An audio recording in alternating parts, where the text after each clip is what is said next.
অনেকেই জানতে চেয়েছেন যে স্বর্ণচাপা গাছের পরিচর্যা কী। স্বর্ণচাপা গাছের পরিচর্যার মধ্যে সর্বপ্রথম যেটা করতে হয় সেটা মাটিকে বানাতে হয় ওয়েল ড্রেনেজ সয়েল, মানে ঝুরঝুরে মাটি।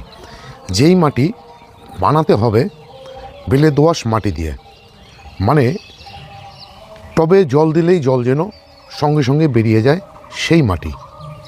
তার কারণ হচ্ছে স্বর্ণচাপা গাছ জল পছন্দ করে, কিন্তু গোড়ায় জল জমে থাকা একদমই পছন্দ করে না। আমি আমার এই গাছটিকে প্রথমে লাগিয়েছিলাম একটি প্লাস্টিকের টবে। গাছটি মরতে বসেছিল।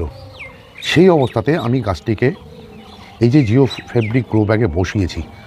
বসানোর পর থেকে গাছটি কিন্তু আর সেই পথে না হেঁটে গাছের গ্রোথ হতে শুরু করে এবং গাছটি কিন্তু বেঁচে যায়।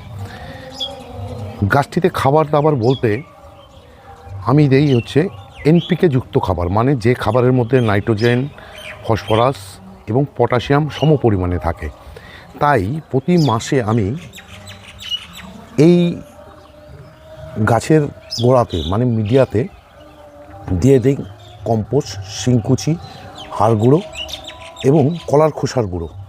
তবে সমস্ত খাবারকে ডিকম্পোজ করে নিয়ে আমি কিন্তু প্রতি মাসে একবার করে দিয়ে যাই। এবং শীতের সময় এই গাছকে দিয়ে গেছি সর্ষের খোল জল। বর্তমানে দেবো হচ্ছে বাদাম খোল জল এবং যে মিশ্র খাবারের কথা আপনাদেরকে বললাম সেই মিশ্র খাবার।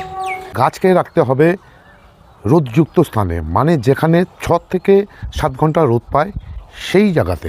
গাছটিতে রোগ পোকা খুব একটা দেখা যায় না, তবে জৈব যে সমস্ত কীটনাশক রয়েছে সে সমস্ত কীটনাশক যদি দিয়ে দেওয়া যায় মাসে 1-2 বার, তাহলে কিন্তু এই গাছের জন্য যথেষ্ট। যদিও স্বর্ণচাপা গাছের ডরমেন্সি পিরিয়ড চলে শীতের সময়, মানে ডিসেম্বর জানুয়ারি। আমি কিন্তু আমার এই গাছটিতেও ডিসেম্বর জানুয়ারিতে ডরমেন্সি করাইনি। সর্ষের খোল জল সহকারে যে মিশ্র খাবারের কথা বললাম সেটা কিন্তু দিয়ে গেছি। আর সেই খাবার দিয়ে যাওয়াতেই কিন্তু গাছটি বর্তমানে এই অবস্থাতে এসে দাঁড়িয়েছে। আবার স্বর্ণচাপা গাছের পরিচর্যায় বলা হয় শীতের শেষে গাছের রুটপুন বা ডালপুন করে যদি দেওয়া যায় তাহলে নাকি গাছের গ্রোথ আসে।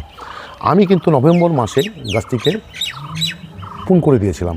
এই যে পুন করে দিয়েছিলাম সেটা আপনারা দেখলেই বুঝতে পারবেন। এবং পুন করে দেওয়াতে কিন্তু দেখুন কতগুলো শাখা বেরিয়েছে। আর আমি যদি শীতের শেষে, মানে এই ফেব্রুয়ারি মাসে পুন করে দিতাম তাহলে কিন্তু আমি এই শুরুতেই, মার্চের শুরু